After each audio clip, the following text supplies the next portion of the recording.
Masuk adik, masuk. Atas. Iya, masuk. Iya, udah.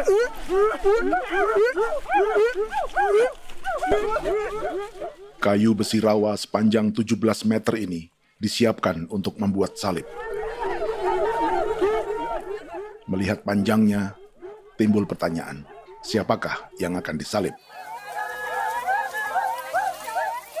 Siapapun itu, pasti sesuatu yang lebih besar dari mereka. Tapi Frankie Woro, Casimilus Awe, dan warga suku Auyu di Papua Selatan ini tak akan melukai siapapun. Mereka memakai salib ini sebagai tanda perlawanan.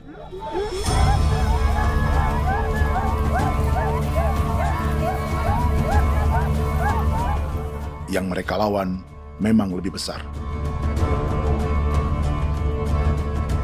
yaitu pemerintah Republik Indonesia. Pemerintah sedang mengincar 2,5 juta hektar hutan orang Papua untuk proyek tanaman industri pangan dan energi.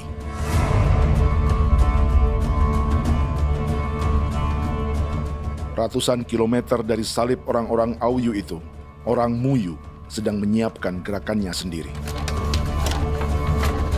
Tapi kali ini dalam bentuk sebuah pesta.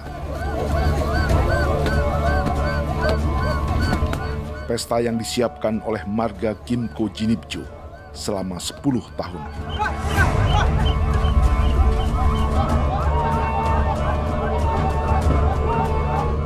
Sosok di marga ini adalah Willem Kimco, orang asli Papua yang tak punya kartu identitas kewarganegaraan manapun.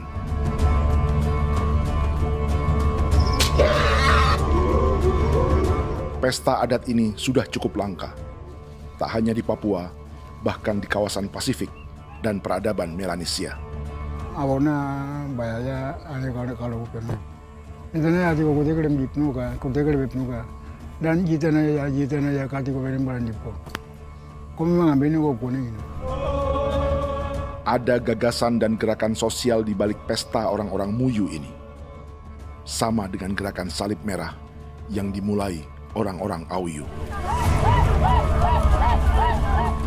Salib ini akan menjadi yang terbesar dari 1.800 salib merah yang telah ditancapkan berbagai suku di Papua Selatan dalam 10 tahun terakhir. Ribuan salib merah yang dipadukan dengan palang adat adalah tanda larangan yang menyatukan unsur-unsur adat dan agama. Kami percaya bahwa kalau memang kami sudah tidak mampu untuk menyelesaikan persoalan ini, dalam hal ini perusahaan tidak bisa masuk, berarti kami minta bantuan kepada nenek moyang dan Tuhan. Atribut perang orang Auyu ini diukir atau dilukis, digambar di batang salib ini dengan tujuan bahwa kami larang dengan sangat keras. Jadi apabila siapapun, baik dari antara kita sendiri yang melanggar batas ataupun pihak lain yang mengganggu keselamatan hak tanah adat kami, maka kami siap untuk melakukan ancaman perang. Salib-salib ini tidak ditancapkan di halaman-halaman gereja, melainkan di tanah dan hutan adat, di dusun-dusun sagu, dan di tempat-tempat yang disakralkan. Sebab 1.800 palang adat dan salib ini memang bukan semata tentang agama, tapi untuk mencegah negara dan perusahaan memasuki tanah dan hutan adat mereka. Papua bukan tanah kosong.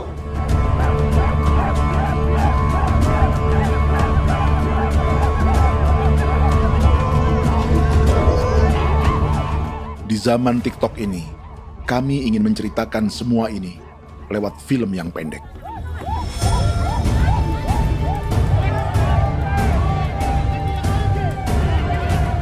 Tapi kami jelas gagal.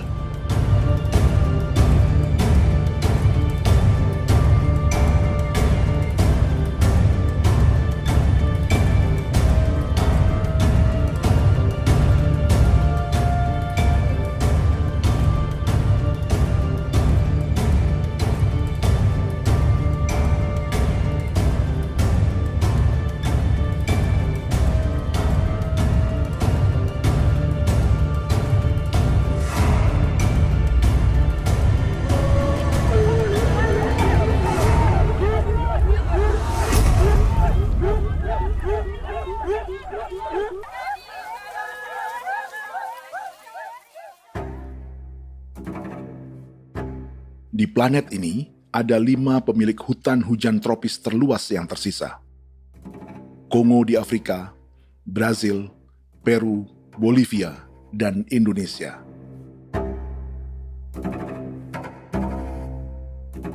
Di Indonesia, satu-satunya pulau yang hutannya masih terjaga adalah Papua, pulau terbesar kedua di dunia setelah Greenland. Lewat sejarah kolonialisme yang panjang, pulau ini kini dikuasai 2 negara. Bagian barat oleh Indonesia yang juga dikenal sebagai West Papua, dan bagian timur menjadi Papua Nugini. Dan tepat di perbatasan ini, di bagian Indonesia, sedang terjadi proyek pemusnahan hutan terbesar di dunia.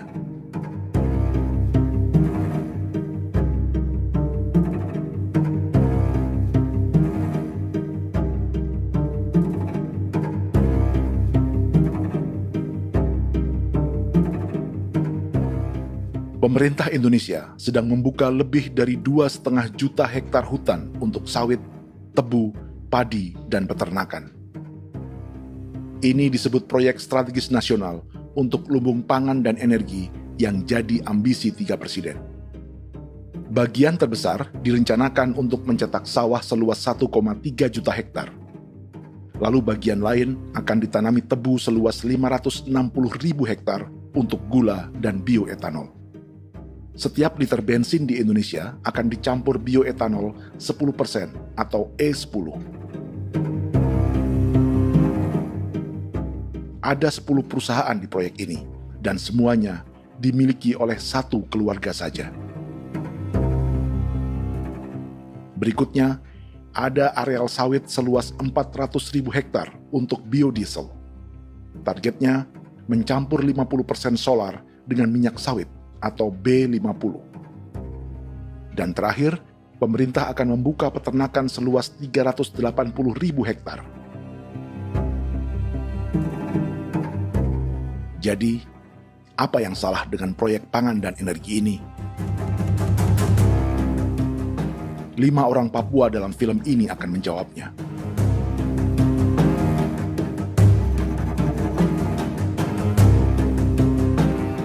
Yang pertama adalah Yasinta Moiwen dari suku Marin.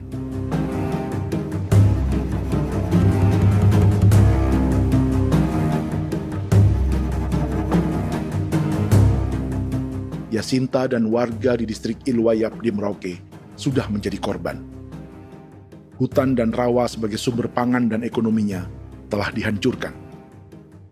Jalan sepanjang 135 km sedang dibuat, dan di kiri kanannya akan dicetak 1 juta hektar sawah.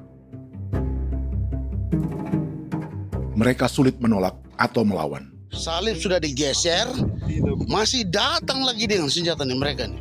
Karena proyek ini juga dijaga tentara. Macam-macam senjatanya.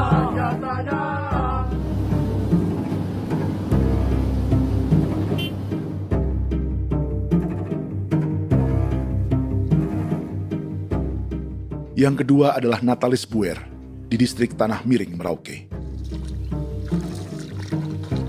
Petani milenial ini merasa ditelantarkan. Sebab setelah hutannya diubah menjadi sawah, sebagian sawah-sawah ini tak tergarap. Orang asli Papua seperti Natalis tak punya modal untuk benih, pupuk, perawatan, hingga ongkos panen.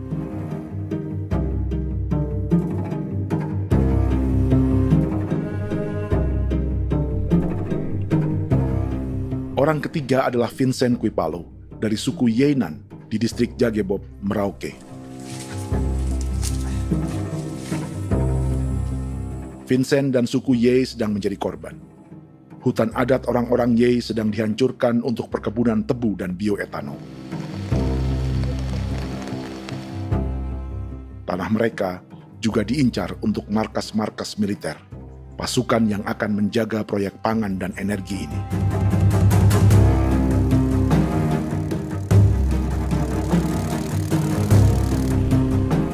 Yang keempat adalah Frankie Woro dari suku Auyu di distrik Fofi, Kabupaten Bovendigul.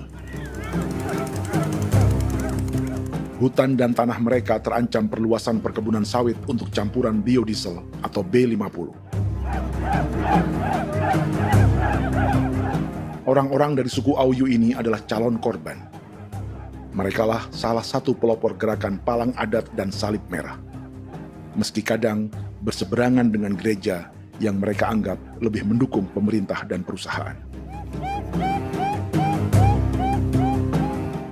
Mereka bahkan sedang merencanakan gerakan yang lebih besar, dengan salib yang lebih besar.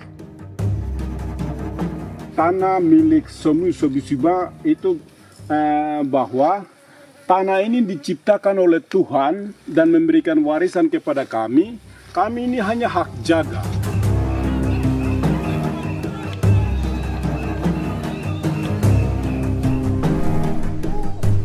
Sosok kelima adalah Willem Kimco dari suku Muyu di Bovendigul. Tokoh adat dari Muyu ini hidup di garis belakang proyek negara, sehingga belum menjadi korban. Tapi mereka sedang bersiap menghadapi segala kemungkinan. Tinggal di belantara dan perbatasan membuat sebagian mereka tak punya status kewarganegaraan. Tapi mereka telah hidup jauh sebelum ada Indonesia atau Papua Nugini.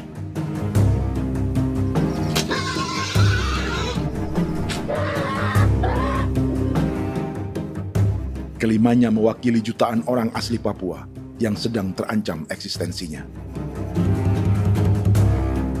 Jika kita merasa kepunahan peradaban Neanderthal di Eropa, Aztec dan Inca di Amerika, atau aborigin di Australia adalah sejarah masa lalu, film ini menceritakan bagaimana pemusnahan sebuah bangsa dan kepunahan sebuah peradaban sedang terjadi di masa hidup kita.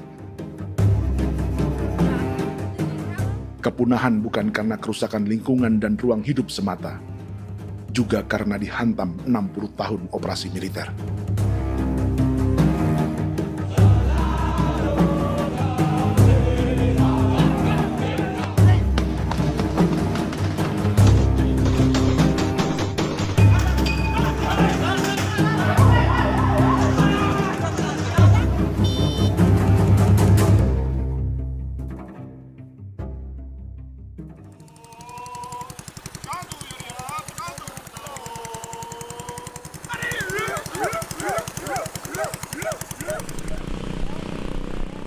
Frankie Woro dan orang-orang Auyu sedang berburu.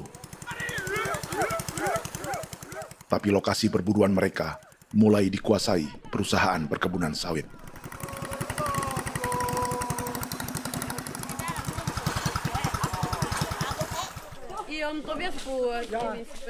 Kita akan menuju arah ke Inabusu. Di sana kami akan masuk di wilayah konsesi perusahaan PT Indo Asiana Lestari, dan di situ ya ada survei-survei mereka yang mereka pernah lakukan, tapi juga kami ada lakukan tanda-tanda saksi di sana.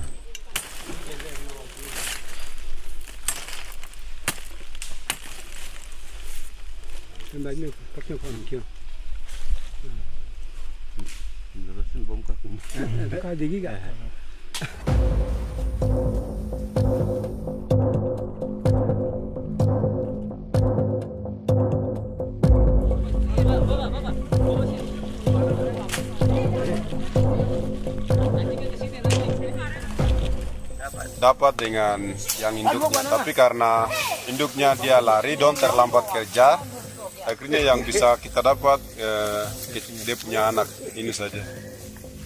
Ini kalau pakai bahan kayak hasil.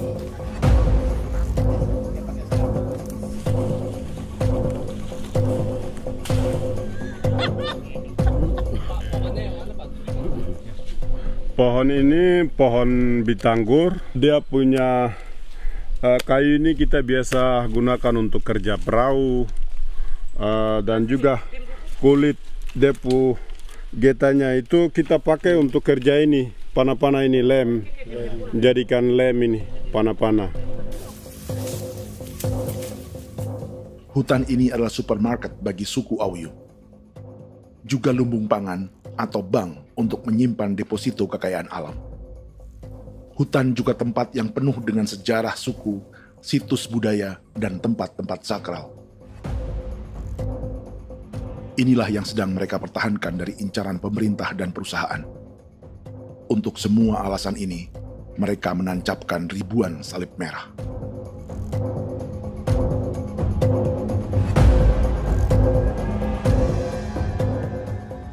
Tapi dari kampung, warga suku Auyu memberi kabar pada Frankie tentang intimidasi oleh aparat negara agar mereka melepas tanah ke perusahaan sawit dan berhenti memasang palang adat dan salib merah.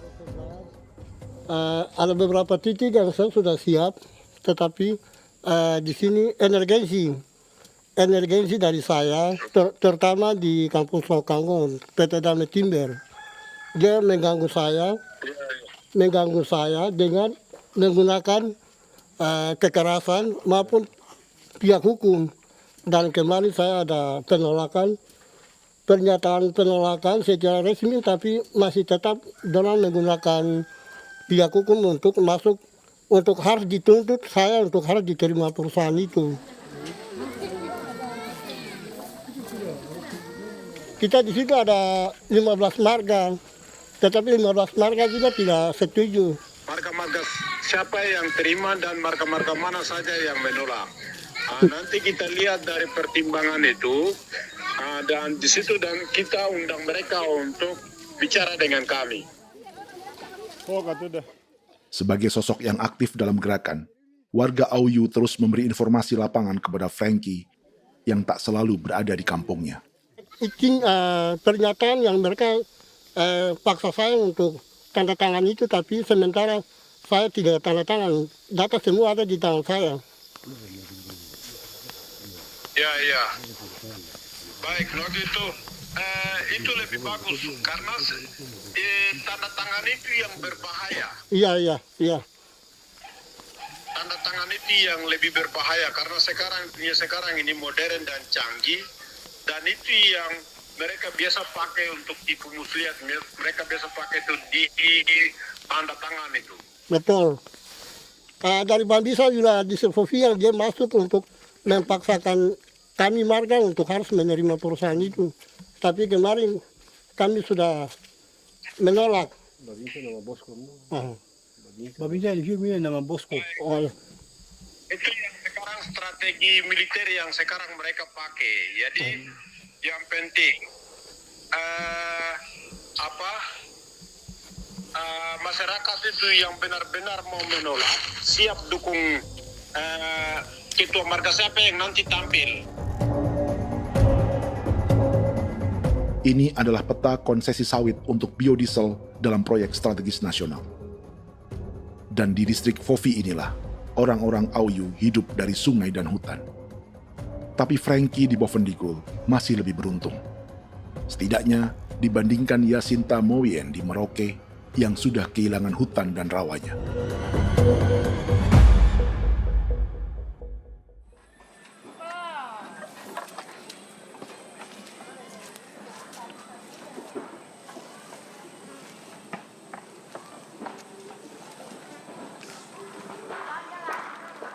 Yasinta dari suku Marin adalah petani sayur di Kampung Wanam, distrik Ilwayap, Merauke.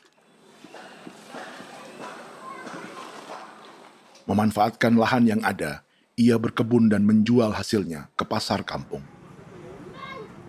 Ini ekonomi warga di Wanam untuk menghasilkan uang, lalu memberi barang kebutuhan yang tak bisa mereka produksi sendiri. Tapi kehidupan sebenarnya ditopang oleh ekosistem hutan dan rawa. Inilah sumber pangan utama dan peradaban mereka.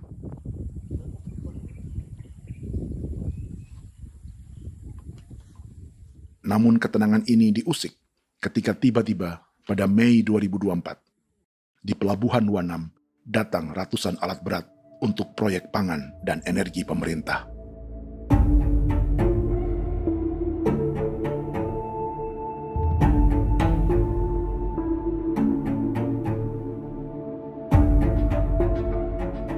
Kami masyarakat setempat kami tidak tahu. Kami kaget pagi-pagi kapal sudah ada di pelabuhan kami.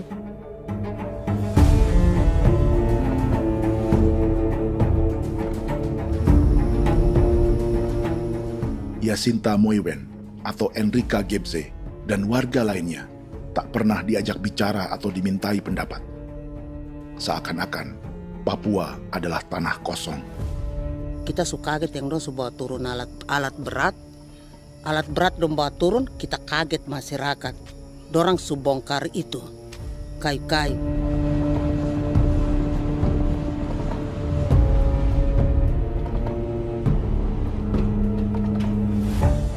Bersamaan dengan alat-alat berat itu, juga berdatangan tentara Indonesia untuk mengawal proyek pembukaan hutan milik Jacinta.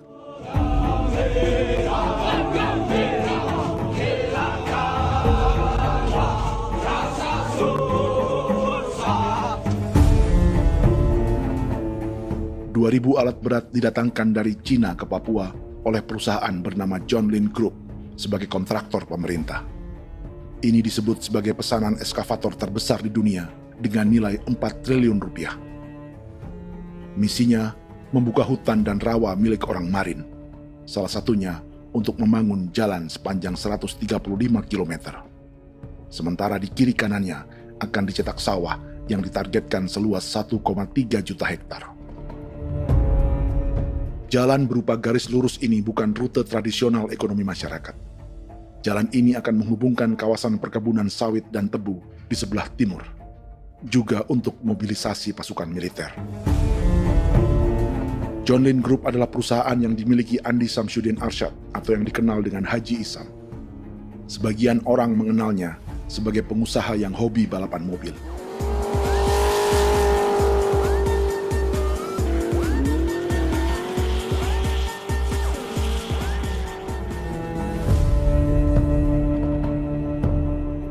Tapi di Kalimantan, ia berbisnis batu bara, perkebunan sawit, pengolahan karet, penerbangan, perkapalan, dan biodiesel. John Lin Group kini juga menjadi pemilik perkebunan tebu dan pabrik gula terbesar di Indonesia. Sayapnya melebar dari Kalimantan hingga ke Bombana, Sulawesi Tenggara.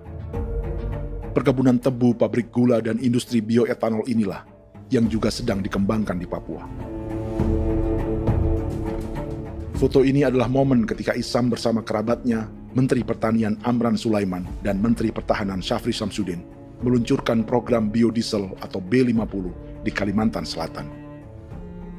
B50 artinya setiap 1 liter solar, 50%-nya akan dicampur minyak sawit. Perusahaannya, PT John Lin Agroraya, menjadi salah satu pemainnya.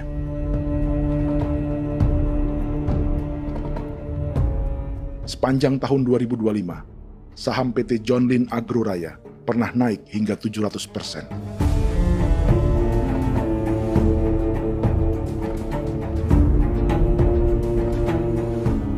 Perusahaan sawitnya yang lain, PT Pradiksi Gunatama, sahamnya bahkan pernah naik 4.000% hanya dalam 1 tahun.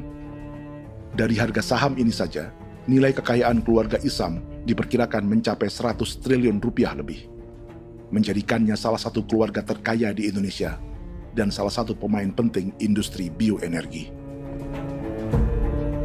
Dan di Papua Selatan inilah sebagian sawit-sawit untuk mendukung program B50 akan ditanam. Inilah tanah orang-orang Wambon, Muyu, Marin, Yei, atau Auyu seperti Frankie Ward.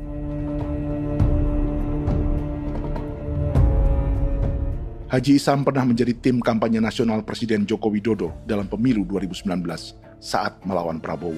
Bintang Mahaputra Utama diberikan kepada Saudara Andi Syamsuddin Arsyad. Beliau berjasa luar biasa dalam mendorong pertumbuhan ekonomi daerah maupun nasional. Setelah menjadi presiden, Prabowo memberi gelar kehormatan Bintang Mahaputra Utama pada Isam.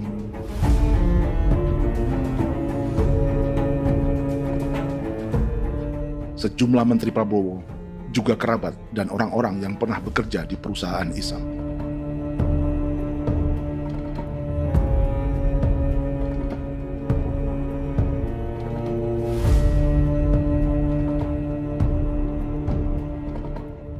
Lawan sebesar inilah yang sedang dihadapi Jacinta di kampung Wanam, Merauke. Atau petani perempuan lain seperti Enrika Gebze. Jadi alam kita ini sudah rusak. Jadi kita itu biasa jalan dari sini tuh harus pasang jerat di situ, harus cari makan di situ lagi. Itu tempat-tempat itu pasang-pasang jerat, tempat babi, rusa, sekarang sudah tidak ada lagi.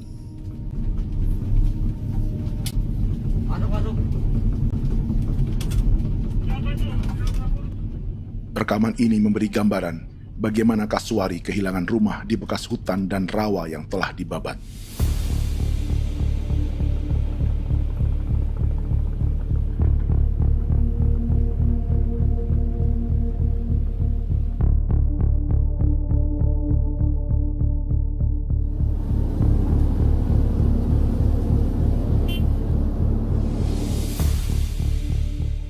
Keterlibatan tentara dalam proyek pangan dan energi di Papua memakai dalih bahwa ancaman terhadap negara kini tak hanya perang secara militer,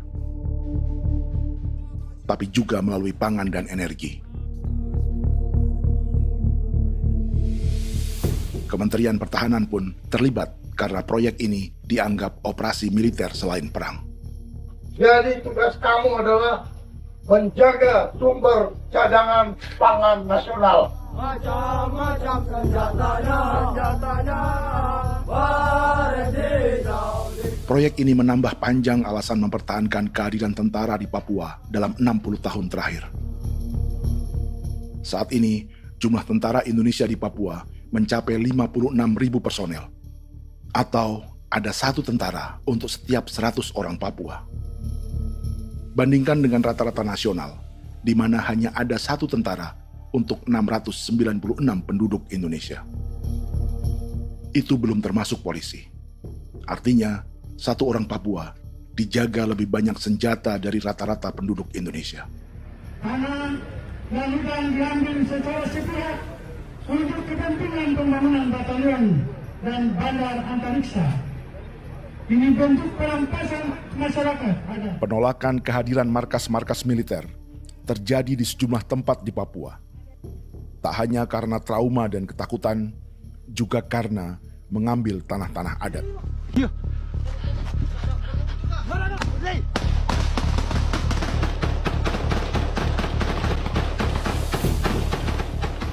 Salah satu alasan mengapa militer terus ditambah di Papua, karena masih ada perlawanan dari Organisasi Papua Merdeka atau OPM selama 50 tahun terakhir. Ayo. Tapi kekuatan militer OPM diperkirakan hanya 1.430 personel dan 360 pucuk senjata. Selebihnya, mereka menggunakan senjata tradisional.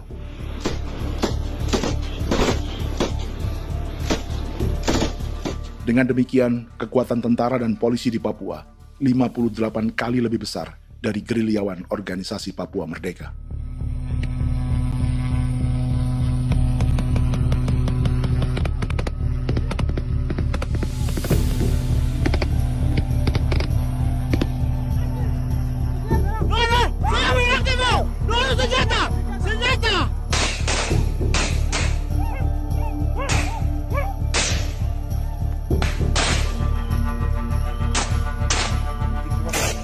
Sebagian tentara berada di garis depan pertempuran, tapi sebagian besar lainnya terlibat operasi non-tempur menjaga proyek pemerintah dan investor swasta. Seperti Batalion Infanteri Teritorial Pembangunan di distrik Jagebob, Merauke ini.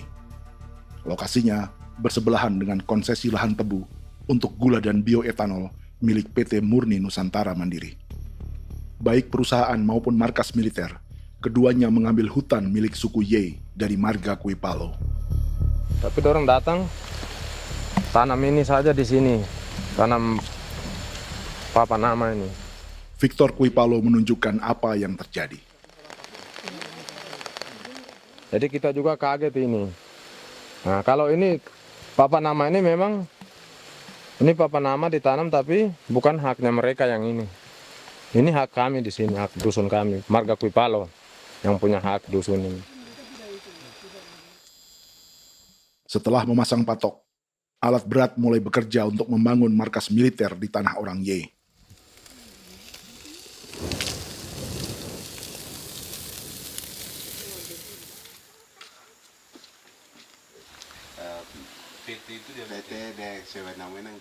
Kehadiran markas militer mengkhawatirkan warga yang pernah mengalami trauma. Takut kenapa? Kalau macam yang awal macam sekarang bu kampung hidup ini kan aman. Terus kenapa harus didirikan korem di sini? Bukankah dengan adanya Korem semakin aman ada tentara di sini? Kalau untuk kampung kayaknya tidak bisa aman kalau ada tentara, paling masyarakat dipukul itu ini. Kalau kampung hidup begini malah saya sejahtera dan saya punya masyarakat. Apa pernah ada pengalaman buruk sebelumnya dengan tentara di daerah sini? Ada yang cerita waktu pos-pos di sini tuh di 13, 12 itu zaman katanya Patimura. Memang kasihan. Malah kita punya orang ini yang dianiaya betul, dipukul. Disuruh kerja bakti tidak mau atau lama mencari, namanya kita pangkur sagu itu butuh waktu 1 minggu. Kalau lama begitu ya paling diseret apa pukul itu. Operasi militer Indonesia di Papua dimulai tahun 1962 lewat Operasi Trikora. Tapi perlawanan bersenjata pertama di Papua baru dilakukan tahun 1965 di Manokwari. Nanti tanggal 1 Mei jam 12.30 pemerintahan di Irian Barat mutlak akan jatuh di tangan.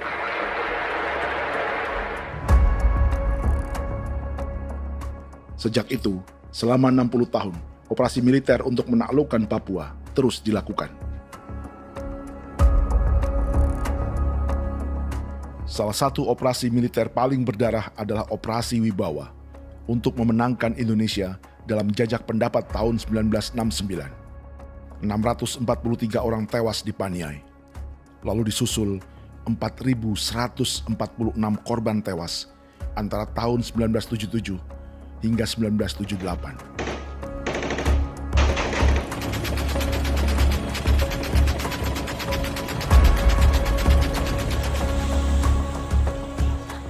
Operasi militer ini menimbulkan gelombang pengungsian hingga kini. Dewan Gereja Papua mencatat 103.000 orang menjadi pengungsi pada tahun 2025 dan nyaris tak diberitakan media-media Jakarta.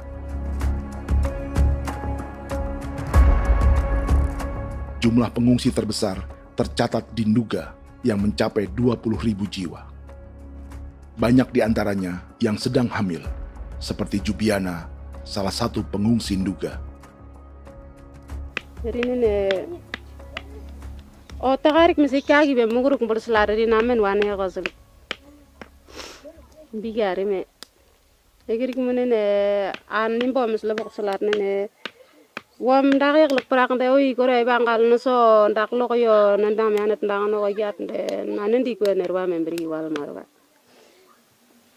egirik mener wa tri bel no semana o ngal siya kaya ber kumbik nyak masala ore na me wo gosuluk ri namen wani go semane kuman nak wani wani ndemo golok ndak mesri namen bre golok wanak no semana ne be minit waru ra kana bi nindige war de mino pragit de laina bulan Maret April yana mana kantan barak na lire na bam ne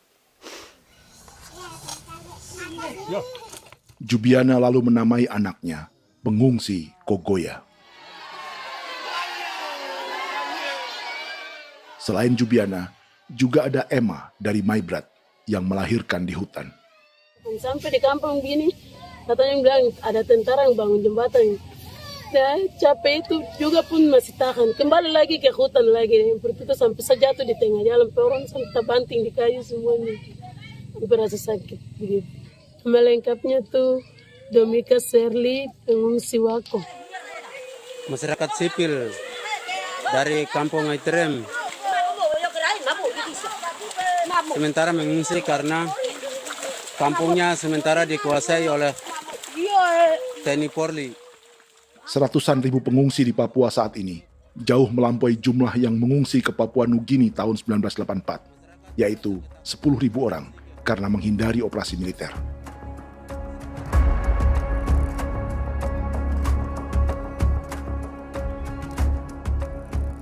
Bersamaan dengan operasi militer, eksploitasi sumber daya alam Papua juga dilakukan sejak masuknya tambang emas dan tembaga Freeport pada tahun 1967.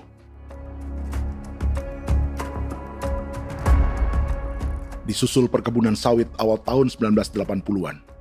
Lalu ada perburuan buaya untuk diambil kulitnya. Sebelumnya, ada eksploitasi gas alam di Teluk Bintuni, pencarian besar-besaran kayu gaharu, atau pembukaan hutan tanaman industri. Ini belum termasuk perburuan dan perdagangan ikan arwana di selatan Papua, penebangan kayu merbau dari hutan-hutan Jayapura, emas di Blok Wabu Intan Jaya, bahkan nikel di pulau-pulau kecil Raja Ampat. Dan kini, dalam skala yang belum pernah terjadi dalam sejarah, Papua dipaksa mencetak sawah, tebu untuk bioetanol, dan sawit untuk biodiesel.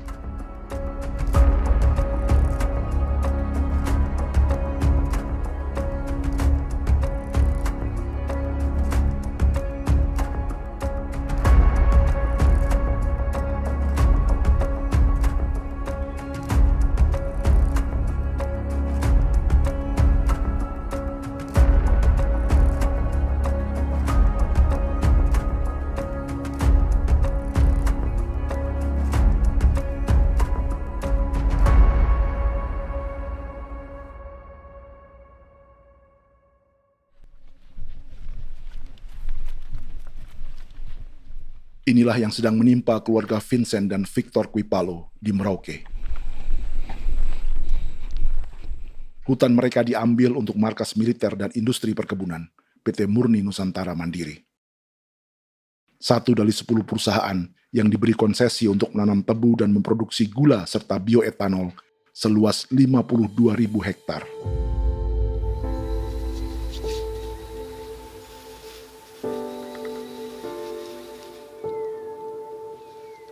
Perusahaan ini dianggap mengambil hutan dan tanah orang-orang Ye, terutama marga Kuipalo, yang memiliki hak adat terhadap 2.300 hektar hutan.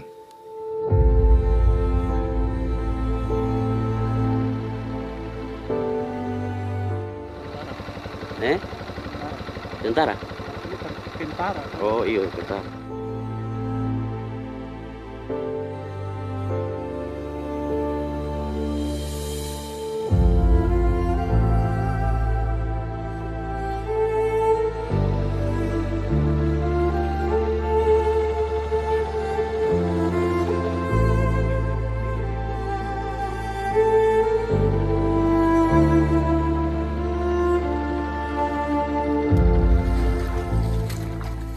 Keluarga Kuipalo sedang melihat apakah perusahaan semakin mengancam tanah mereka. Dan kekhawatiran itu terbukti. Iya, makanya tadi saya bilang ini dari sini saja dekat ini sudah masuk di dalam ujung lapang ini. Ini hutan, yang ini hutan yang orang ada bongkar sekarang ini. Ini sudah punya alat sudah dekat ini. Dekat sekali ini. Ini di sini. Nacau, kelapa itu yang jalan lama, jalan setapak ini.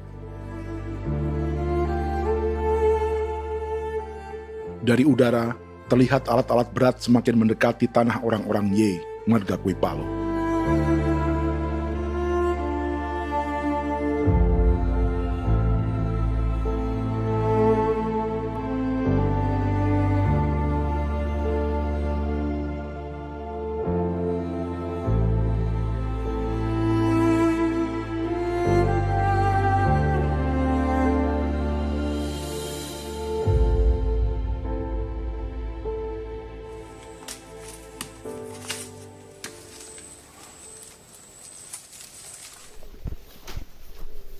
Keesokan harinya, Victor dan kerabatnya memberi tanda cat merah di pohon-pohon yang berada di batas tanah mereka.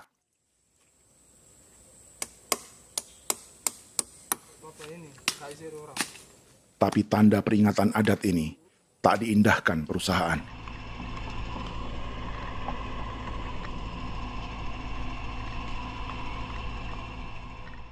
Dua bulan kemudian, perusahaan tetap memasuki tanah marga Kuipalo. Sama. Kami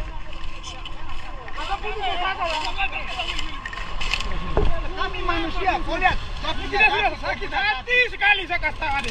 Ini sama baik kalau tak pikiran berubah lagi hari ini. Kami juga punya tangan, hanya beda rambut. Mister itu juga. Wah, buka. Tidak.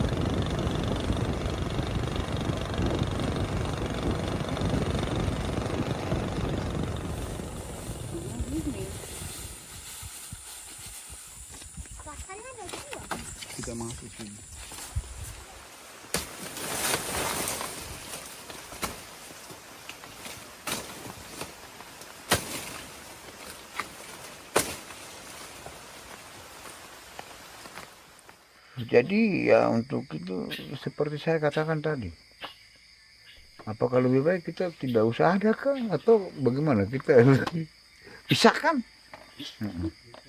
pisahkah dari negara ini kah? Jangankan tuh, saya kemarin bicara sama Daniel, datang sama saya dengan persoalan Kodam ini. Saya bilang, Pak Daniel, kalau lebih baik saya ngungsi ke Papua Nugini. Dia bilang, aduh Bapak jangan begitu. Ya memang, kalau tidak bisa menghargai kami, lebih baik pilihan yang itu yang saya memilih. Lebih baik saya pindah dari sini. Saya mengungsi ke Papua Nugini, di negara tetangga. Masih di laut. Apa? Oh, ini. Saya bilang sama Kapolsek, Pak, Agustus ini, 17 Agustus saya tidak kasih naik bendera merah putih. Saya bendera ada, nanti saya taruh di meja. Bendera saya ada.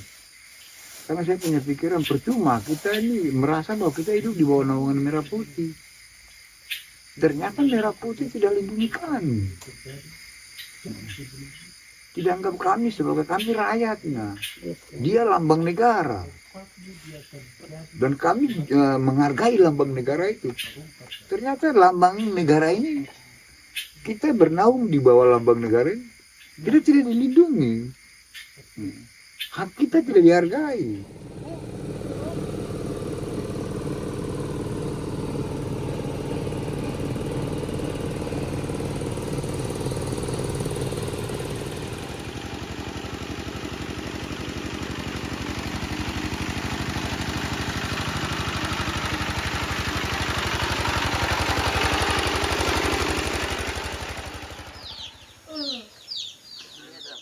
Marga Kuipalo dari suku Ye terus mendapat teror dan intimidasi agar melepas tanah mereka yang hanya dihargai Rp300.000 per hektar. Tapi mereka tidak berjualan tanah. Makanya mama itu tidak suka untuk lepas tanah. Untuk apa? Baru di dalam hutan itu ada obat-obat tradisi. Itu sudah Kalau macam ada sayur juga, kita ambil sayur yang dia tumbuh sendiri. Jadi kita ini mau kemana, kalau itu sudah digusur, ya habis. Kita ini jadi penonton. Jangan sampai kita ini duduk minta di jalan. Jadi kita tidak mau seperti itu. Makanya tanah itu kita tidak melepas. Tapi mungkin orang lain tuh dia senang saja. Lebih baik saya pegang uang merah dulu. Saya bisa beli-beli itu ini. Nanti datang uang sudah habis, gembel, mau cari kemana lagi, hutan sudah habis, mau makan ikan di mana, kali sudah hancur. Seperti Yasinta di Wanam, suara dan gerakan kaum perempuan Papua sangat nyaring dan tak bisa diabaikan. Saya sebagai perempuan tolak untuk perusahaan masuk di sini. Karena kalau saya terima anak-anak saya mau dikemanakan, mau tinggal di mana. Apapun yang terjadi saya tetap tolak. Demi tanah ini saya akan berjuang, demi saya punya anak-anak. Yang katanya mengutamakan anak Papua, nyatanya yang kerja kebanyakan ya orang-orang Jawa. Dan sendiri orang Jawa, tapi bukan mau bicara yang tidak-tidak. Memang kenyataannya seperti orang-orang Papua itu diterbelakangkan, kurang diutamakan, gitu.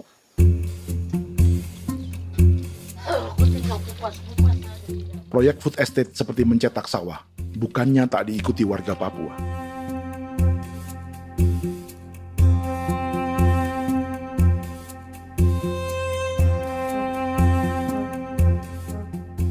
Salah satunya Natalis Buer di distrik Tanah Miring, Merauke.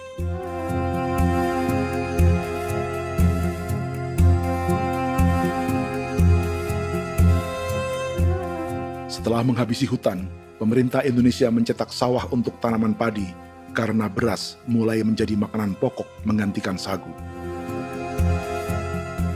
Sebagian besar penggarapnya adalah warga transmigran yang datang sejak era 1980-an.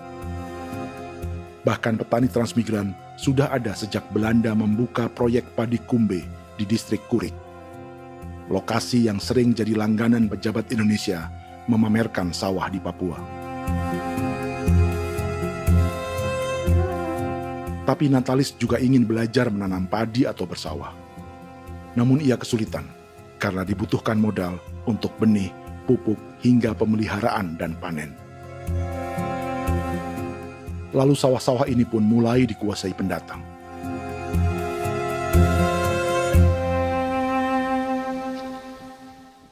Tapi sejauh ini di kampung kami ini yang saya lihat memang ada kelompok kami punya di sini yang sudah tergabung dalam Gapoktan, kemudian masuk dalam optimalisasi lahan. Tapi menurut saya anak asli yang punya lahan di sini. Mereka tidak punya. Pemerintah dalam hal ini adalah Kementerian Pertanian bersama-sama Kementerian Pertahanan yang dalam hal ini pada garis di bawahnya adalah TNI Angkatan Darat, memberikan support yang maksimal kepada masyarakat khususnya di Merauke dalam rangka. Saya kemarin habis 9 juta. 9 juta ya? Iya, 9 juta karena dia sudah tidak dipakai toh. Ya. Perempuan Papua seperti Filomina juga mau bertani. Pemerintah memberi bantuan Rp900.000 per hektar lewat program optimalisasi lahan atau OPLAH.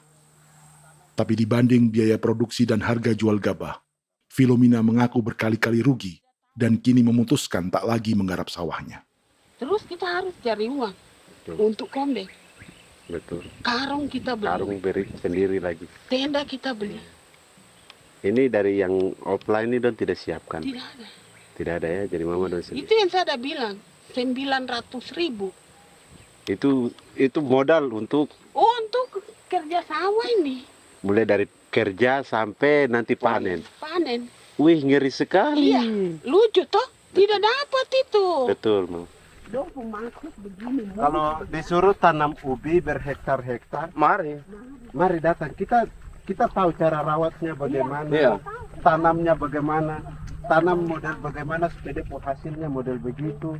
Kita tahu. Kalau yang ini kan kita baru belajar. Sebagian hutan milik warga Senayu di Merauke sudah dibuka untuk sawah dan kebun tebu oleh PT Global Papua Abadi. Proyek pertanian ini dikerjakan oleh Kodim Merauke. Mereka melepas sebagian tanah karena ingin belajar bertani. Saya punya nenek moyang tidak ajar saya tanam padi. Tapi saya mau berubah. Generasi saya yang berikut ini besok lusa tidak bisa makan pisang, sagu. Namun program optimalisasi lahan yang dijanjikan dengan berbagai bantuan tak dirasakan Filomina.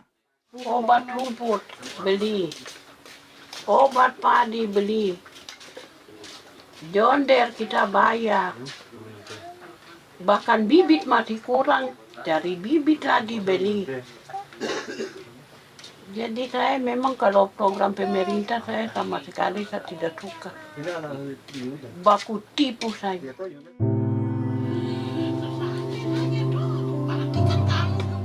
Mereka merasa ditinggalkan sendiri, jatuh bangun belajar bertani padi. Sementara sumber pangan dan air yang semula mudah didapat, kini telah berganti sawah dan kebun tebu.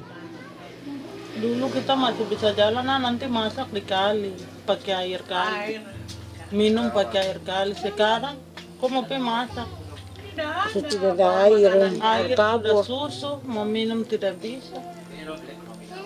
Sudah dengan obat. Drone semprot tebu itu saja drone. Drone yang semprot. Saya lihat di itu. Jadi kita bukan drone yang terbang di atas untuk disemprot. Iya, itu semprot obat. Dong lempar pupuk di bawah ya dia mengalir ke kali. Mengalir ke kali, ke rawa-rawa.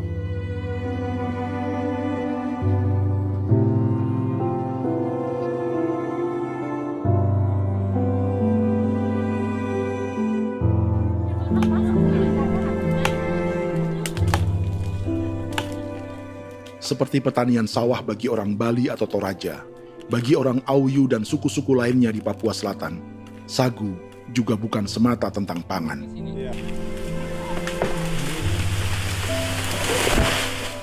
Bagi orang Auyu dan Marin, sagu adalah kerabat, sosok orang tua, sosok nenek moyang yang harus dijaga dan dilindungi. Lagi bikin apa mama ini mama? Pakai toko itu sagu.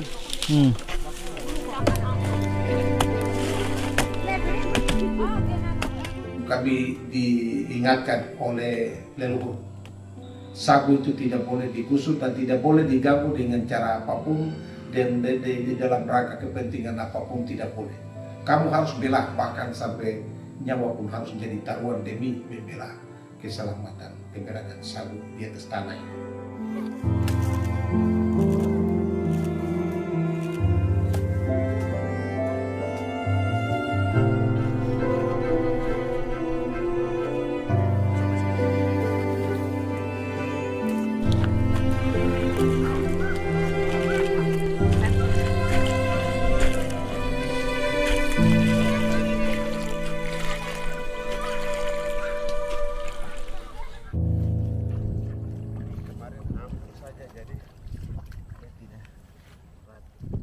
Menurut Natalis, pemerintah di Jakarta mendefinisikan lumbung pangan semata urusan beras dan mencetak sawah. Sebenarnya orang Papua itu bukan tidak bisa bertani. Kami tanam ubi itu bagian dari pertanian. Nah, pertanian yang dimaksud oleh pemerintah itu harusnya selalu, itu kalau bisa pemerintah harus spesifikkan. Pertanian apa yang dimaksud? Pertanian tanam padi atau pertanian tanam ubi, petasan dan lain-lain. Ini yang harus dispesifikkan dulu. Begitu, sehingga tidak menjustifikasi kami orang asli Marin bahwa kami tidak bisa bertani. Bukan. Kami buka kebun besar-besar di sana, bahkan bermeter-meter, ratus-ratus meter pakai sekop, bukan pakai ekskavator, tapi ini pakai skop. Itu pertanian, begitu. Bagi Natalis, alih-alih memaksimalkan sawah-sawah yang sudah ada untuk petani Papua, pemerintah selalu membuka hutan baru, seperti dikerjakan perusahaan John Lynn Group dan melibatkan tentara. Padahal, sejarah keterlibatan militer dalam proyek food estate atau cetak sawah adalah sejarah kegagalan yang bertubi-tubi 4 presiden selama 30 tahun terakhir.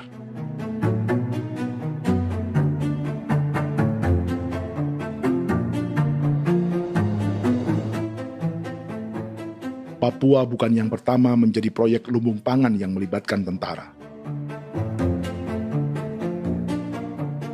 Kalimantan telah menjadi korban 30 tahun sebelumnya.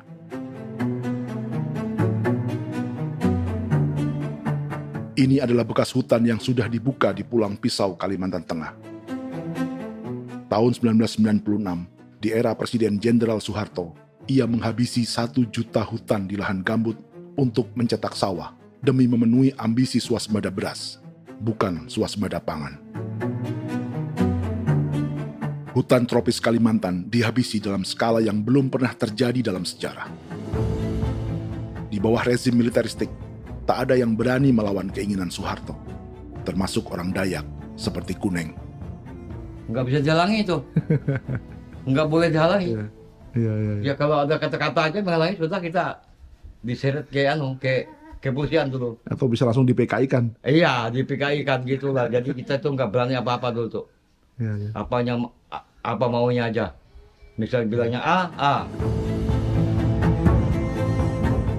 Setahun setelah pengundulan hutan skala besar itu, tahun 1997, untuk pertama kalinya Kalimantan mengalami kebakaran lahan dan kabut asap terbesar dalam sejarah.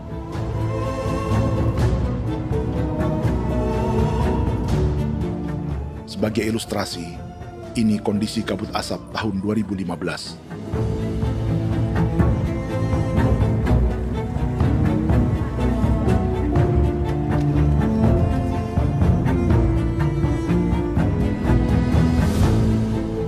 Proyek 1 juta hektar sawah Jenderal Soeharto itu gagal. Bendungan dan saluran irigasi mangkrak hingga kini. Mei 1998, rezim Soeharto tumbang, 2 tahun setelah ia menumbangkan jutaan hektar pohon di Kalimantan. Setiap tahun, lokasi ini menyumbang kebakaran dan kabut asap yang merugikan jutaan orang.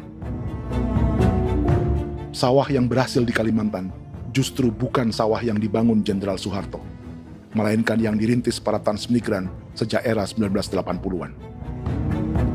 Sawah-sawah inilah yang ikut digarap oleh militer di era Presiden Joko Widodo. Dan hasil dari proyek food estate Presiden Jokowi itu sama sekali jong nih, nggak ada harapan lagi sudah seperti ini. Tapi Jokowi terus memperluas area food estate hingga 16.000 hektar. Presiden Jokowi juga menyerahkan urusan lumbung pangan ini kepada Prabowo yang saat itu menjadi Menteri Pertahanan. Salah satunya di Kabupaten Gunung Mas, Kalimantan Tengah, untuk membuka perkebunan singkong seluas 31.000 hektar. Food Estate Singkong Jenderal Prabowo ini dimulai dengan membuka 600 hektar hutan di Tawai Baru. Proyek singkong untuk bioetanol ini pun dijaga tentara. Dan seperti Jenderal Soeharto, proyek Jenderal Prabowo ini pun gagal.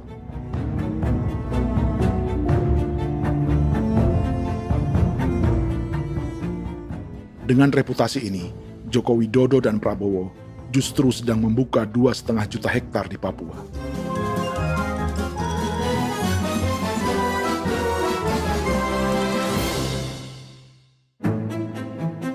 Setelah Jenderal Soeharto, Presiden Jenderal Susilo Bambang Yudhoyono juga mencoba membuka food estate di Papua sejak tahun 2010.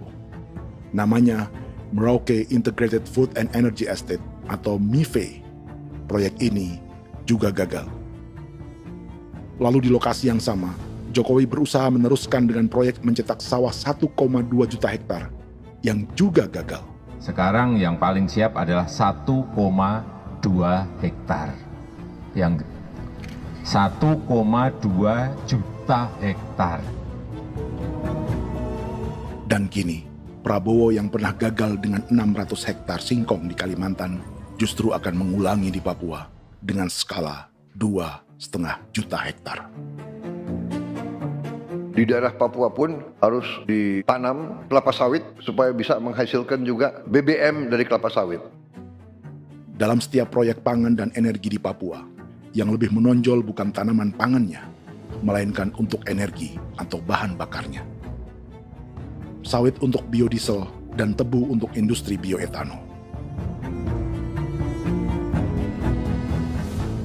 Ada 10 perusahaan yang diberi konsesi hingga 0,5 juta hektar untuk tebu. Dan 10 perusahaan itu dimiliki oleh satu keluarga saja.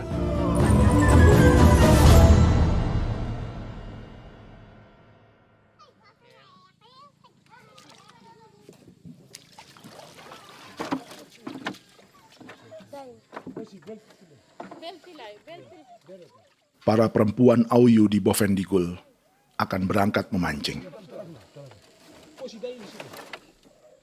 Priska Beni membantu menyiapkan perahu.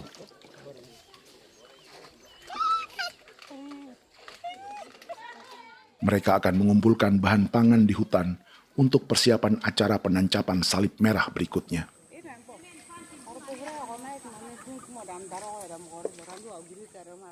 Priska sudah mengambil posisi memancing.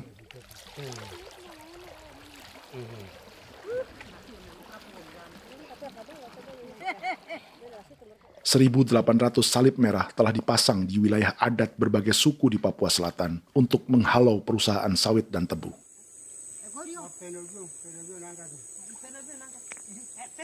Maria Tebung yang paling muda datang membawa hasil.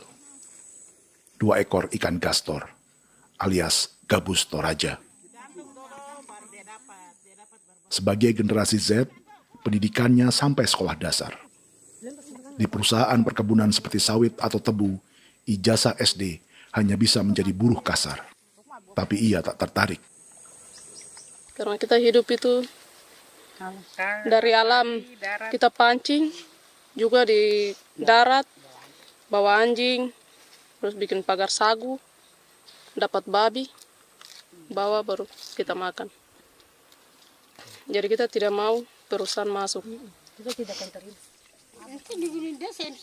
Sementara Priska Beni masih mencari peruntungan. Tapi baginya, menjadi nelayan di Sungai Fofi masih lebih baik daripada bekerja 9 tahun di perkebunan sawit. sudah pengalaman, jadi kita tidak mau lagi. Sudah berapa lama ketika kerja itu? Selama di sana. 9 tahun di sana. 9 tahun? Saya baru pulang dari perusahaan. Selama 9 tahun kerja di sawit, bisa punya rumah kah? Atau Tidak. motor kah? Tidak. Johnson kah? Tidak. Cuma makan saja. Pendapatan juga kan tidak lebih. Habis dimakan.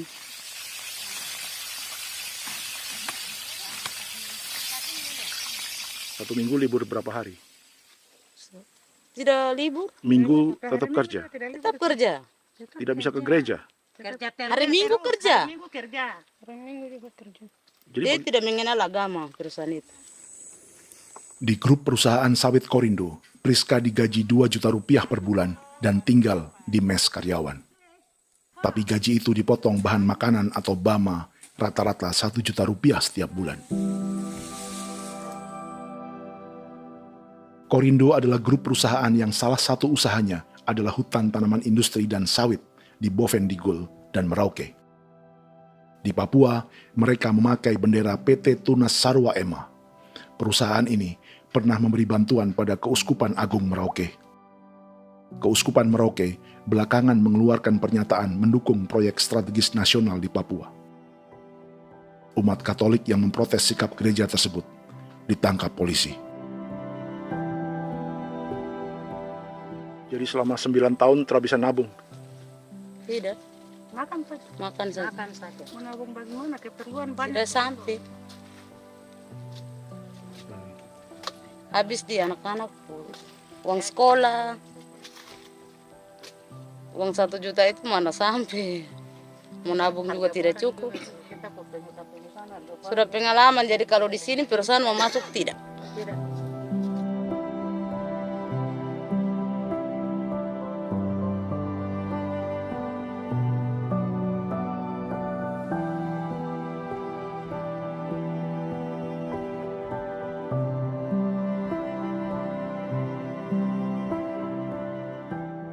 Dan menu makan siang seperti ini agaknya sulit bagi buruh sawit atau tebu yang digaji 2 juta rupiah per bulan. Generasi Z seperti Maria Tebung atau generasi milenial seperti Priska Beni punya matematika ekonominya sendiri. Sawit untuk biodiesel atau tebu untuk bioetanol tak akan ada bedanya bagi mereka.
Perkebunan tebu 1,5 juta hektar di Merauke adalah ide 3 presiden untuk menggenjot penggunaan bioenergi sebagai campuran bahan bakar fosil. Selain swasembada pangan, swasembada energi di daerah Papua pun harus ditanam kelapa sawit supaya bisa menghasilkan juga BBM dari kelapa sawit. Juga tebu menghasilkan etanol. Singkong, kasava juga untuk menghasilkan etanol. Bioetanol adalah bahan bakar nabati atau tumbuhan yang dapat dicampur dengan bensin. Sama dengan program biodiesel yang mencampur solar dengan minyak sawit. Pertamina saat ini sudah menjual BBM bioetanol dengan campuran 5% yang dipasarkan dengan merek Pertamax Green 95. Tapi pemerintah ingin menaikkan kadarnya menjadi 10% atau E10. Maka ke depan kita akan mendorong untuk ada E10 Kemarin malam sudah kami rapat dengan Bapak Presiden. Bapak Presiden sudah menyetujui untuk direncanakan mandatori 10% etanol. Idenya untuk mengurangi ketergantungan pada bahan bakar fosil yang diimpor dan menimbulkan polusi.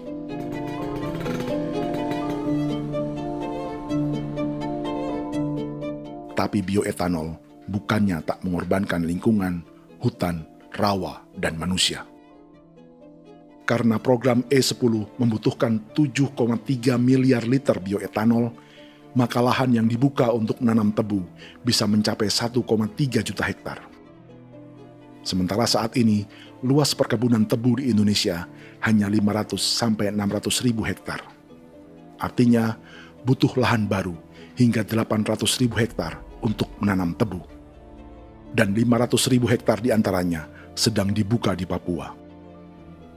Hutan yang tadinya untuk menumbuhkan pangan berubah jadi tanaman untuk bahan bakar di jalanan. Kecepatan pulihnya hutan beradu dengan jumlah dan kecepatan kendaraan di jalanan.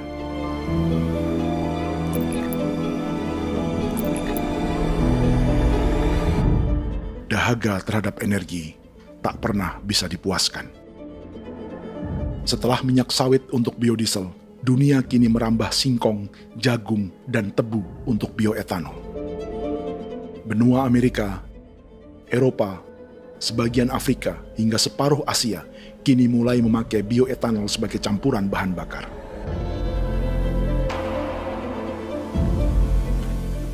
Selain perebutan lahan, masa depan dunia juga dibayangi semakin mahalnya harga pangan karena persaingan antara perut manusia dengan tangki kendaraan. Ini adalah lokasi perkebunan tebu dan bioetanol PT Murni Nusantara Mandiri yang mengancam tanah Vincent Quipalo dan orang-orang Ye di Merauke.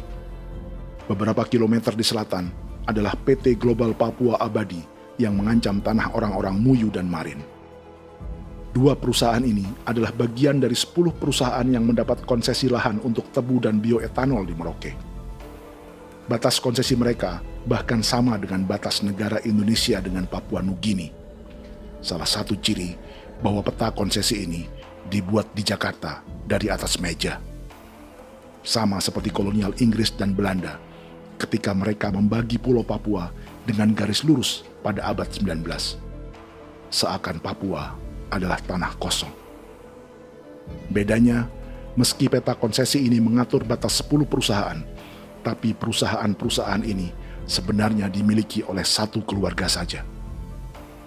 Ini nama 9 dari 10 perusahaan tebu dan bioetanol di Merauke, Papua.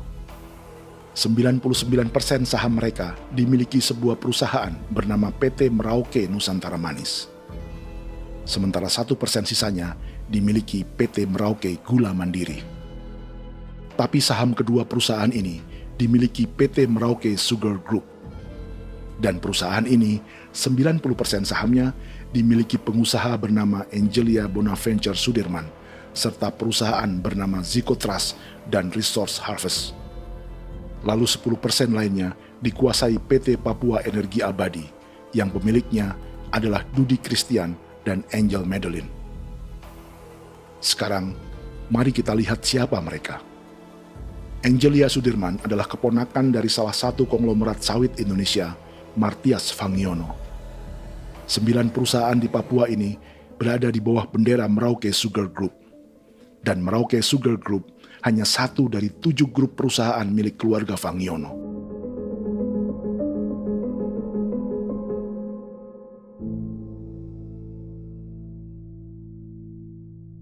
Ini Martias Fangiono. Seperti Haji Isam, Martias selama ini dikenal sebagai pengusaha sawit yang kini merambah bisnis tebu dan bioetanol. Ini momen saat penanaman perdana tebu di Merauke bersama Presiden Joko Widodo Juli 2024. Di sini juga ada anak Martias Fangiono, yaitu Wirastuti Fangiono. Wirastuti adalah salah satu yang menonjol dari keluarga Fangiono. Tahun 2025, Forbes mencatatnya sebagai konglomerat termuda dengan kekayaan 23 triliun rupiah yang mengendalikan 2 grup usaha, FAP Agri dan Surya Dumai Industri. Keduanya adalah perusahaan sawit dan biodiesel. anak dan bapak ini adalah investor utama bagi Jokowi dan Prabowo untuk proyek tebu dan bioetanol di Papua.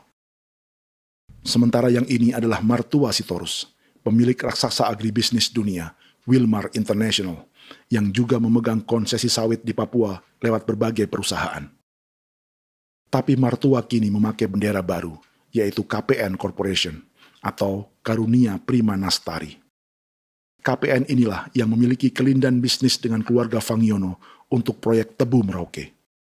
Apalagi grup Wilmar yang didirikannya juga pemain gula utama di Australia. Tahun 2010, Wilmar membeli 100% saham perusahaan gula terbesar Australia, Sucrogin.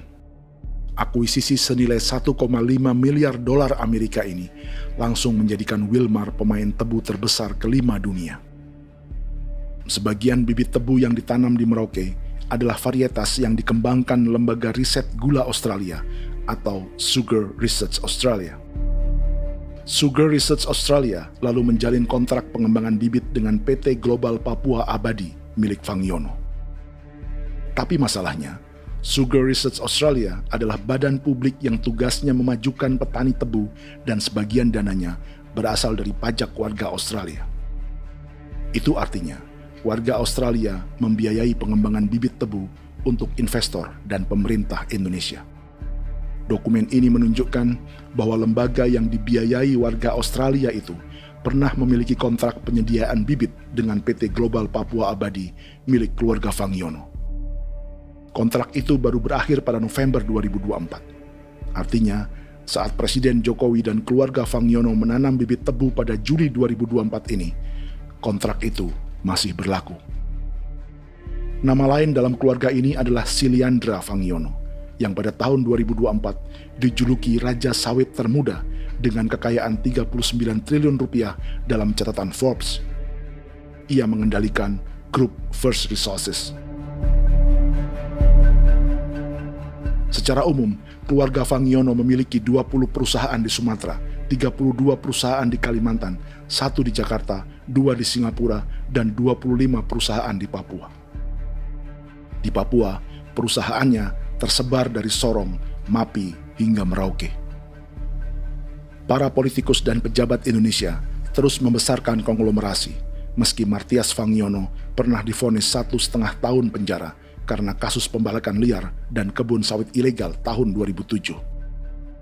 Sementara tahun 2022, Wilmar terlibat kasus korupsi ekspor minyak sawit dan divonis mengembalikan kerugian negara 11,8 triliun rupiah.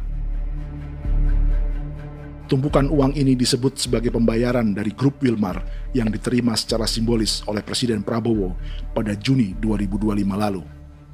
Tapi peran raksasa biodiesel dan bioetanol dunia ini belum akan surut di Indonesia. Bahkan sebaliknya.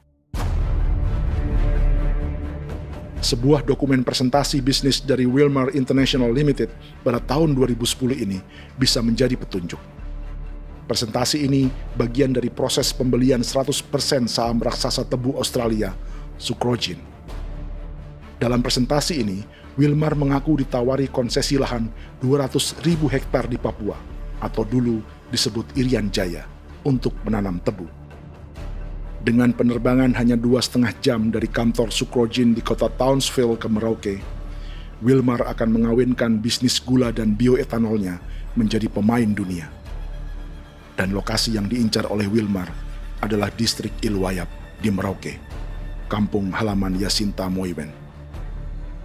Dan persis disinilah, 14 tahun kemudian, ribuan eskavator John Lynn Group milik Haji Isam mulai membuka hutan sebagai kontraktor pemerintah. Presentasi dan gagasan ini dibuat oleh Wilmar pada Juli tahun 2010. Sebulan kemudian, Agustus 2010, pemerintah Presiden Susilo Bambang Yudhoyono meluncurkan proyek Lumbung Pangan dan Energi Merauke atau Merauke Integrated Food and Energy Estate. Targetnya membuka lahan 1 juta hektar dalam 5 klaster yang masing-masing 200.000 hektar. Angka yang sama dengan presentasi Wilmar. 5 tahun kemudian, 2015, giliran Presiden Joko Widodo yang mau melanjutkan proyek pangan dan energi 1,2 juta hektar. Menjelang pensiun sebagai presiden, Jokowi kembali menggencarkan proyek ini dan melibatkan Prabowo sebagai Menteri Pertahanan.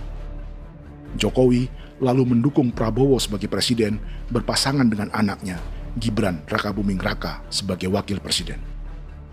Kini, setelah menjadi presiden, giliran Prabowo yang melanjutkan proyek bioetanol dan biodiesel dengan memobilisasi militer dan melibatkan pejabat-pejabat yang juga para elit partai koalisinya.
Tahun lalu, hutan-hutan di Pulau Jawa dalam waktu singkat berubah menjadi perkebunan tebu di bawah rezim kolonial Belanda. Orang Jawa menjadi buruh dan petaninya dipaksa menanam tebu. Dari kolonialisme dan politik tanam paksa itu, Belanda memperkaya negara dan para investornya. Tak puas membuka hutan untuk perkebunan di Jawa dan Sumatera, kolonial Belanda menanam tebu hingga di Suriname dan mengerahkan ribuan orang Jawa sebagai buruh pada tahun 1890. Inggris yang sudah menguasai negara seluas India dan Papua Nugini pun masih menanam tebu jauh di tengah Samudra Pasifik, di tanah orang-orang Fiji. Lalu memindahkan puluhan ribu orang India menjadi buruh di sana. 200 tahun sebelumnya, ratusan ribu orang Afrika bahkan diperbudak untuk bekerja di perkebunan-perkebunan tebu Spanyol dari selatan Eropa hingga Karibia, Kuba, atau Jamaika. Jika dulu tebu menjadi gula atau emas putih, kini cerita kolonialisme tebu berlanjut di Papua untuk bahan bakar nabati atau bioetanol. Dan seperti semua cerita tentang kolonialisme, akan ada yang berpesta dan ada yang membayar. Dalam setiap cerita pesta kolonialisme, baik di Jawa, Karibia, atau di Papua, selalu melibatkan para elit lokal, dari pejabat, perwira, hingga agamawan. Tapi dalam setiap kolonialisme, juga selalu ada cerita tentang mereka yang mempertahankan diri dan melawan.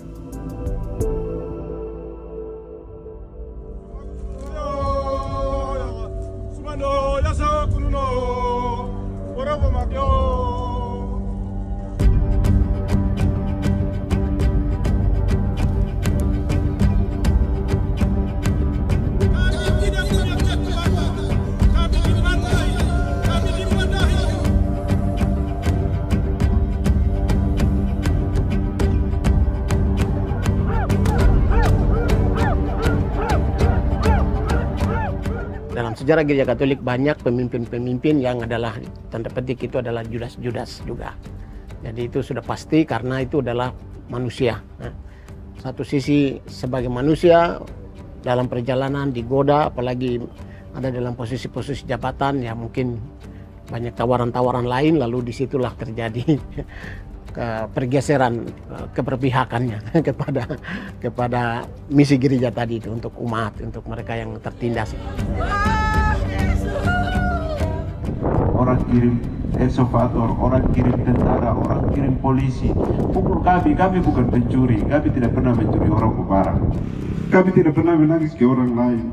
Kami tidak pernah menangis ke kita bapak mama, kami menangis kepadamu. Tuhan kami lemah. Tidak tahu. Ini jadi kuiera. Orang lain datang ke bangsa kami, ke wilayah kami untuk kasih habis kami.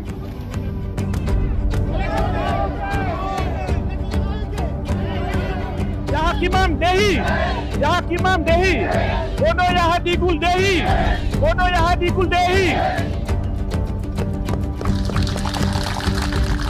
Kita buat saksi seperti begini untuk menolak perusahaan apapun yang masuk di tanah kami. Kalau kita kasih, kita bikin rusak sekarang, kita punya generasi berikutnya mau dapat kemana. Jadi kita nyatakan sikap di sore hari ini, kami tolak. Apa yang dilakukan pemerintah untuk PSN adalah kejahatan. Pemerintah bagian dari kejahatan, aktor perusak dan pembunuh terhadap negara, terhadap alam, hutan, terhadap manusia. Jadi negara jadi aktor pembunuh. Jadi Pilatusnya siapa? Negara, pemerintah Jakarta ini. Tanah Wiu bukan kosong. Masyarakat adat kami masyarakat. Perusahaan tolak. Biar asal.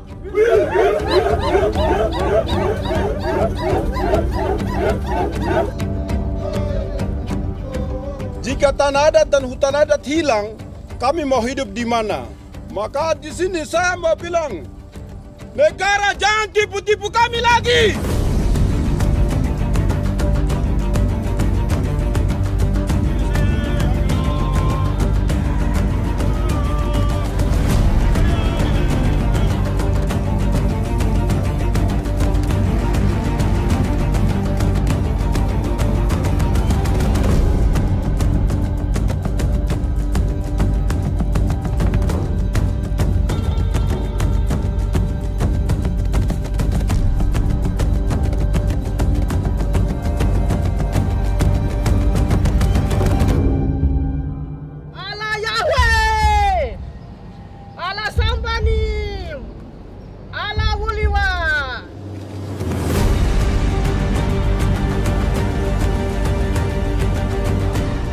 Kalau kami dianggap orang Papua itu bagian daripada Republik ini, tolong hargai kami. Dengan adanya PSN, PT John Lindrup yang sudah menerobos tanah kami dan hutan kami, merusak alam kami. Itu yang kami datang ke Jakarta jauh-jauh dari Papua. Kami mau bersuara kepada Bapak Presiden Prabowo Subianto, di mana keadilan untuk masyarakat Papua. Tolong lihat masyarakat Papua yang sudah mati. Kami bersepakat menyatakan, 1. Gereja-gereja di Indonesia mendukung masyarakat adat yang menolak proyek strategis nasional di tanah Papua. 2. Gereja-gereja di Indonesia menolak militerisme dan otoritarianisme di Indonesia.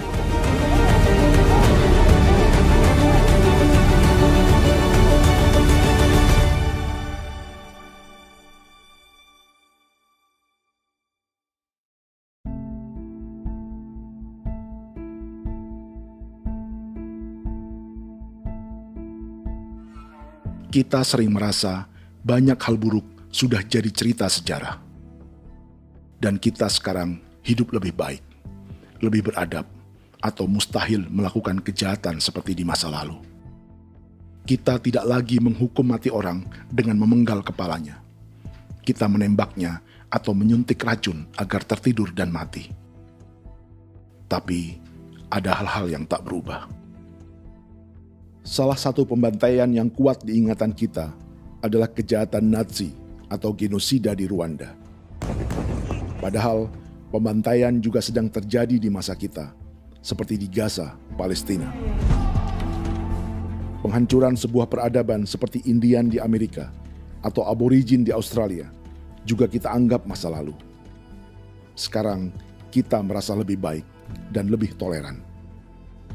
Padahal proses penghancuran bahkan pemusnahan yang sama sedang terjadi terhadap bangsa Melanesia di Papua. Begitu juga dengan praktik kolonialisme. Kita merasa penjajahan seperti dilakukan Portugis, Inggris, atau Belanda sudah menjadi sejarah. Dan Indonesia tidak mungkin menjajah. Padahal itulah yang sedang terjadi dan dirasakan di Papua.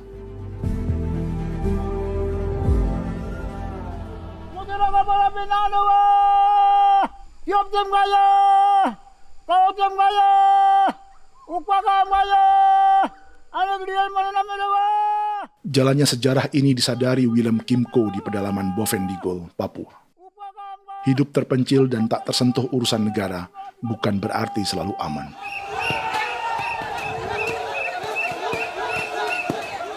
Untuk sampai di tempat ini, orang-orang Muyu menempuh 2 hari berjalan kaki mengarungi hutan, lembah, dan sungai. Termasuk mereka yang datang dari perbatasan Papua Nugini.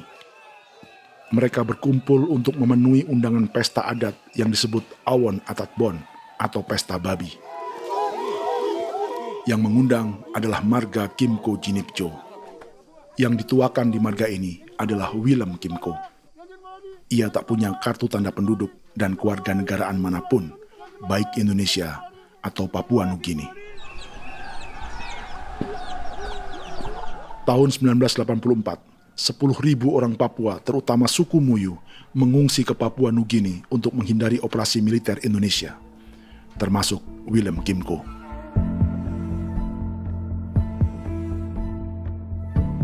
Apa yang membuat pesta adat ini istimewa? Apa bedanya dengan acara serupa yang dihadiri pejabat, tokoh agama, LSM, atau yang direkam oleh kru televisi dan konten kreator? 18. Pertama, untuk membuat pesta babi, orang Muyu perlu persiapan selama 10 tahun. Sebab, babi-babi yang akan jadi bagian dari pesta ini tak boleh dibeli, alias harus dipelihara sendiri. Babi-babi ini bukan bantuan pejabat pemerintah, gereja, atau LSM.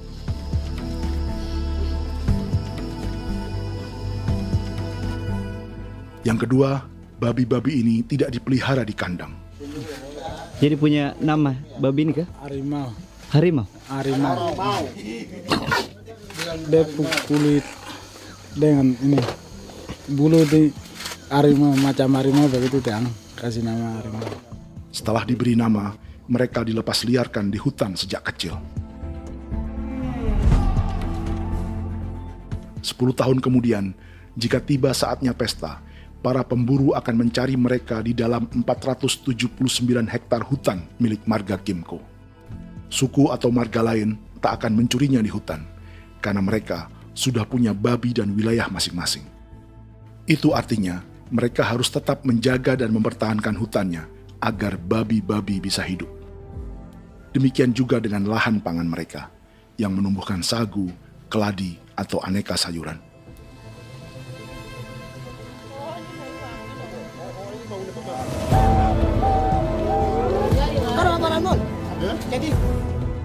Yang ketiga, dalam Awon Atatbon atau pesta babi, binatang ini tidak dimakan secara gratis. Setiap marga atau klan dalam suku Muyu akan membayar jerih payah tuan rumah menjaga hutan dan memelihara babi.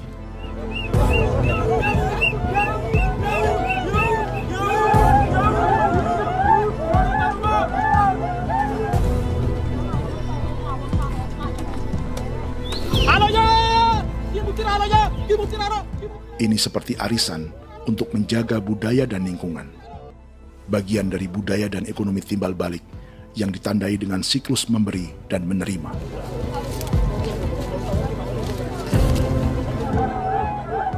Ini juga cara orang Muyu membangun dan memperluas aliansi. Awon bet begul bet. Ulan yau kando bet. Asat bet anani, asat bet jene ligana ani. Oh, ado amte nani. Menene tene yage.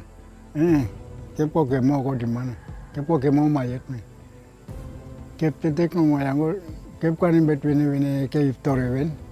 Ne we ne tene ya kadek me. Oke. Kepo nanti ku tok kepo ke pasar itu orang. Kon kene man gini wane wanjo.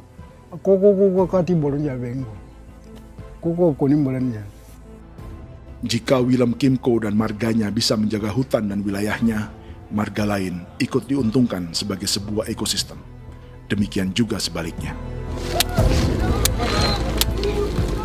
Alasan keempat, mengapa pesta babi ini memiliki tempat khusus dalam peradaban orang Muyu, karena Willem Kimco khawatir peradaban mereka akan punah, menyusul ancaman terhadap ekosistem dan hutan. Setiap marga atau klan harus mengkonsolidasi diri dan membangun aliansi.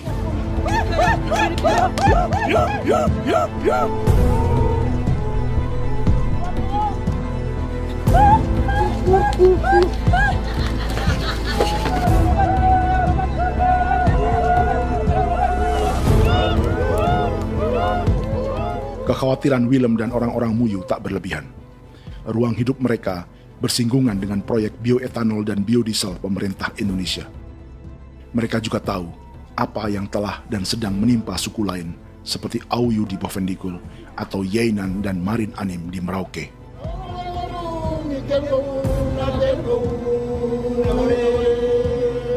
Jika suku-suku lain menggunakan palang adat dan salib merah sebagai gerakan perlawanan, orang-orang Muyu memakai pesta babi untuk mempersiapkan diri dan konsolidasi. Sebab, berbeda dengan saat mengungsi tahun 1984, kali ini yang datang ke tanah orang-orang Muyu tak hanya tentara, juga alat-alat berat bersama para pebisnis pangan dan energi. Mau ke Palu, mau datang.